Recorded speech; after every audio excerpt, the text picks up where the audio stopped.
Hello student, आज के tutorial का टॉपिक है with climate change tackling new disease scenarios. इसको आप कनेक्ट कर पाएंगे GS 3 एनवायरनमेंट के पार्ट से। Topic conservation, environmental pollution and degradation, environmental impact assessment. Basically आज का ट्यूटोरियल रिवॉल्व करेगा अराउंड क्लाइमेट चेंज और उससे होने वाले इम्पैक्ट, और किस तरीके से क्लाइमेट चेंज की वजह से बहुत सारे सीवियर आउटब्रेक्स हो रहे हैं, बीमारियां बहुत फैल रही हैं, और इनका क्या रिलेशन, क्या स्टेप ले सकते हैं कि हम इससे बच सकें। इसके ही अराउंड आज का ट्यूटोरियल रिवॉल्व करेगा। लेटेस्ट रिपोर्ट आई है मार्च में inter governmental panel on climate change IPCC की, जिन्होंने शार्प वार्निंग दिया है क्लाइमेट चेंज जिस तरीके से हो रहा है, वर्ल्ड में रिस्क है इन्फेक्शियस डिजीज के भी बढ़ने का। एक क्लोज रिलेशनशिप देखी गई है क्लाइमेट और डिजीज की, और ये हर साल देखने को मिलती है। एग्जाम्पल के लिए, जिस तरीके से एक साइक्लिसिटी थी तो बोर्न डिजीजेस की, इसके जो आउटब्रेक्स होते थे, अब वो पैटर्न फॉलो नहीं हो रहे हैं जैसा कि हम एक्सपेक्ट करते थे। डेंगू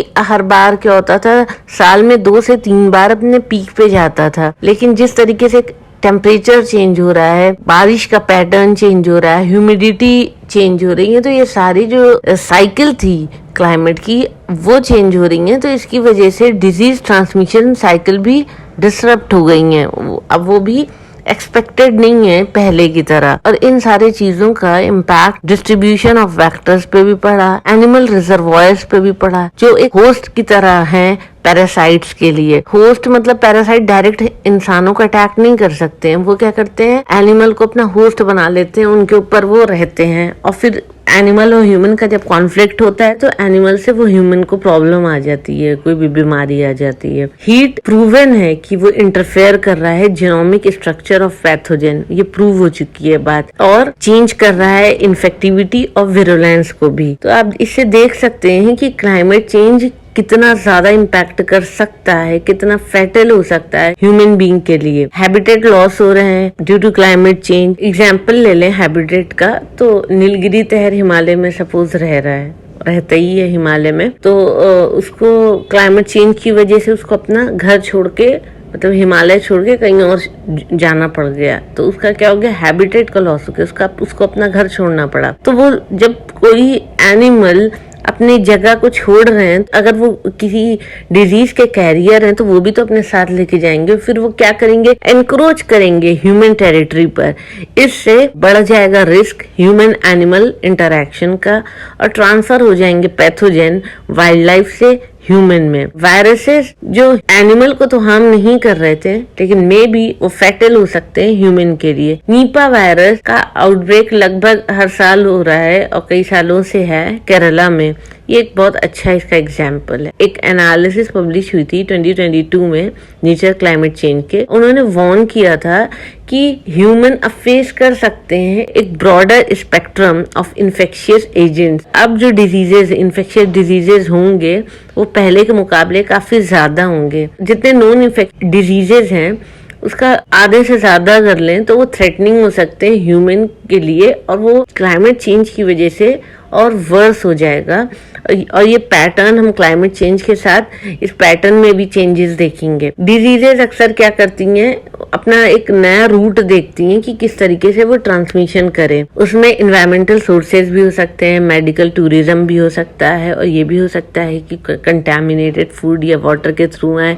उनको कोई भी एक रिलायबल सोर्स चाहिए होता है। अगर हम इकोसिस्टम की बात करें तो वो शेप करता है लोकल क्लाइमेट, और क्लाइमेट चेंज क्या कर रहा है, ट्रांसफॉर्म कर रहा है, चेंज कर रहा है हमारे इकोसिस्टम को जिसमें हम रहते हैं, हमारी जो सराउंडिंग है। और ये जो डायनेमिक है, इससे क्या होंगे, नए नए इन्वेजिव स्पीशीज आएंगे। इन्वेजिव स्पीशीज का मतलब कोई स्पीशीज जो वहाँ का लोकल नहीं हो, वो कहीं और से आया हो, और वो क्या करता है, जो नई स्पीशीज है तो पुरानी स्पीशीज के लिए वो डेंजरस हो जाता है, तो इस वजह से उसको इन्वेजिव स्पीशीज कहते हैं। इस डायनेमिक से नए नए इन्वेजिव स्पीशीज आएंगे। इन्वेजिव स्पीशीज उन्हें कहते हैं जो किसी एक नई एरिया में चले जाएं, वहाँ के वो लोकल नहीं है, इन्वेजिव स्पीशीज कहलाते हैं। और इस तरीके से एक्सटेंड होगा range of existing life form. पूरा पैटर्न क्लाइमेट चेंज की वजह से चेंज हो जाएगा।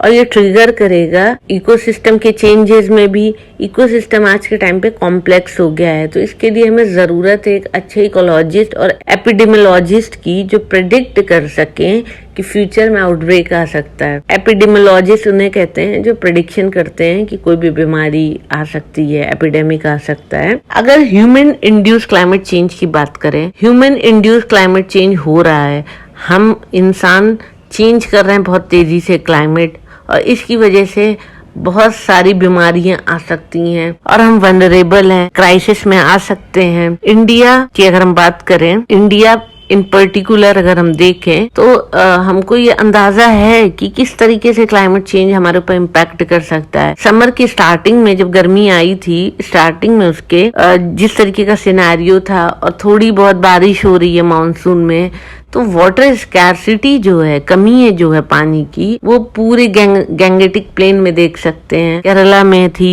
तो जो क्लाइमेट शिफ्ट हो रहा है, तो इससे क्या नजर आता है कि जो हेल्थ क्राइसिस होंगे वो सीवियर होंगे। उसमें इंक्लूड होंगे डेंगू एपिडेमिक, जिस तरीके से ढाका बांग्लादेश और कोलकाता में हुआ, नीपा आउटब्रेक केरला में हुआ।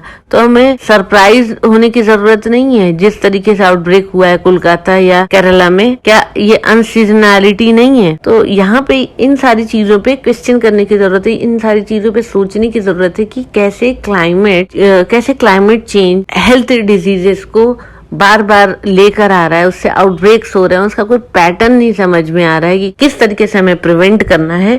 तो इन दोनों चीजों का कोरिलेशन देखना बहुत जरूरी है, तब हम बेहतर प्रेडिक्ट कर पाएंगे और फिर हम बच पाएंगे इन बीमारियों से। जिस तरीके से डिजीज के सिनेरियो चेंज हो रहे हैं, तो हमें जरूरत है अपनी स्ट्रैटेजी को भी रिवाइज करने की, ताकि हम बेहतर डिटेक्ट कर पाएं और उससे डील कर पाएं। पिछले 2 डेकेड की अगर हम बात करें, इंडिया ने इम्प्रूव किया है अपनी रिपोर्टिंग को लेकर आउटब्रेक्स की, और integrated disease surveillance programme IDSP आया था कुछ स्टेट्स में 2007 में, और इन्होंने रिपोर्टिंग किया 553 आउटब्रेक 2008 में, और लास्ट रिपोर्टेड थी 2017 में, और लास्ट रिपोर्टेड था 1714 आउटब्रेक्स 2017 में। इसको हटा दिया गया क्योंकि नई टेक्नोलॉजी आई जो वेब इनेबल्ड थी, लगभग real time electronic information system था, जिसे कहा गया है integrated health information platform IHIP launch हुआ 7 स्टेट्स में 2018 में, और इसमें ऐड कर दी गई 20 और डिजीजें जो पहले IDSPs में थी 13। और इससे क्या हो सकता है कि छोटे छोटे कंपोनेंट में data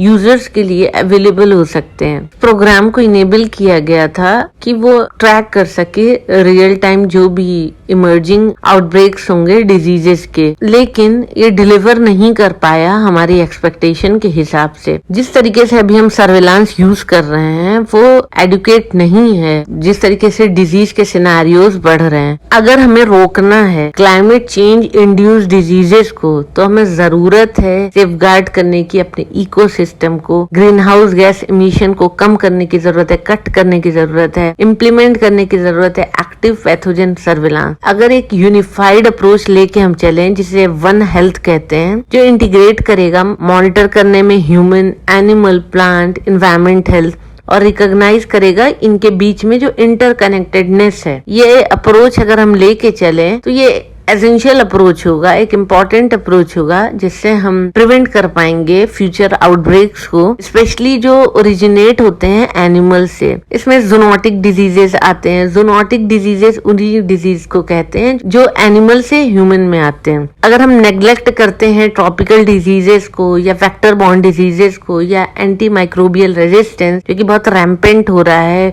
due to irrelevant use of antibiotic और एनवायरमेंटल कंटेमिनेशन, तो इन सारी चीजों को भी हम नेग्लेक्ट नहीं कर सकते हैं। अगर हम सारा फोकस एक तरफ कर देते हैं तो ये और भी फैक्टर्स हैं जिन्हें देखना इम्पोर्टेंट है, जिसमें अब इन्वायरमेंट भी देखना काफी इम्पोर्टेंट हो जाता है। इंडिया को जरूर लॉन्च करना चाहिए one health and infectious disease control programme, और इसके साथ हमें जरूरत है बिल्ड करने की एक better synergies between centre and state, और इसके साथ साथ जो इसकी स्पेशलाइज एजेंसीज हैं उनको भी इन्वॉल्व करने की जरूरत है। Animal husbandry, forest, wild life, municipal corporation, public health department, इनको जरूरत है आपस में मिलके कन्वर्ज होके काम करने की और एक रॉबस्ट सर्विलांस सिस्टम को सेटअप करें ये लोग। और सबसे ज्यादा इम्पोर्टेंट अभी क्या है कि ये आपस में एक ट्रस्ट बिल्डअप करें, कॉन्फिडेंस बिल्डअप करें, डेटा शेयर करें, डिवाइस करें एक लॉजिकल लाइंस ऑफ रिस्पॉन्सिबिलिटी, और जो आपस में ये काम करें कोऑर्डिनेट करके करें,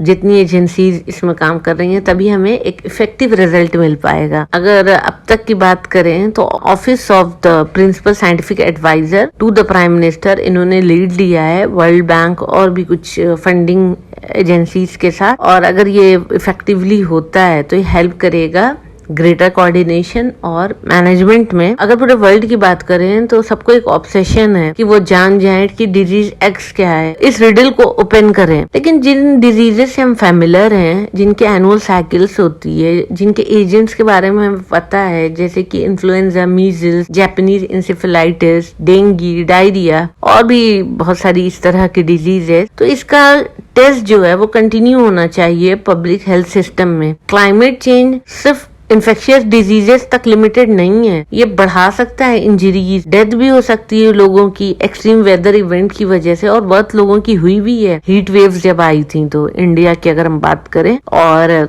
वर्ल्ड में भी डेथ हुई है हीट वेव्स की वजह से। रेस्पिरेटरी, कार्डियोवास्कुलर डिजीजेज हो सकती, मेंटल हेल्थ इश्यूज हो सकते हैं। अगर हम देखें बार बार जिस तरीके से इमरजेंस हो रहा है नीपा का केरला में, तो हमारे लिए ये एक वेकअप कॉल की तरह है। बायोमेडिकल रिस्पॉन्स दे देना, दवाइयां दे देना, ठीक कर देना, ये अपने आप में एडुकेट नहीं है। जिस तरीके से क्लाइमेट चेंज हो रहा है और इन्फेक्शियस डिजीज के आउटब्रेक का थ्रेट जो है वो बढ़ता जा रहा है, तो हमारा जो स्टेप होना चाहिए वो ये होना चाहिए कि हम प्रोटेक्ट करें अपने इकोसिस्टम को, कोलैबोरेशन को हम बढ़ाएं, इम्ब्रेस करें हम वन हेल्थ पैराडाइम को, और यही हमारा बेस्ट डिफेंस हो सकता है। और इसको आप वे फॉरवर्ड में भी अपने आंसर्स में लिख सकते हैं। आने वाला जो वक्त है वो डिमांड कर रहा है एक कंसर्टेड एफर्ट की, और अगर हम अपनी प्रेपरेशन लेकर चलें तो हम बेटर अडेप्ट कर पाएंगे, और सिर्फ यही नहीं बल्कि हम अपने आप को सेफगार्ड कर पाएंगे, अपनी प्लैनेट को सेफगार्ड कर पाएंगे, इसमें रहने वाले लोगों को कर पाएंगे। एक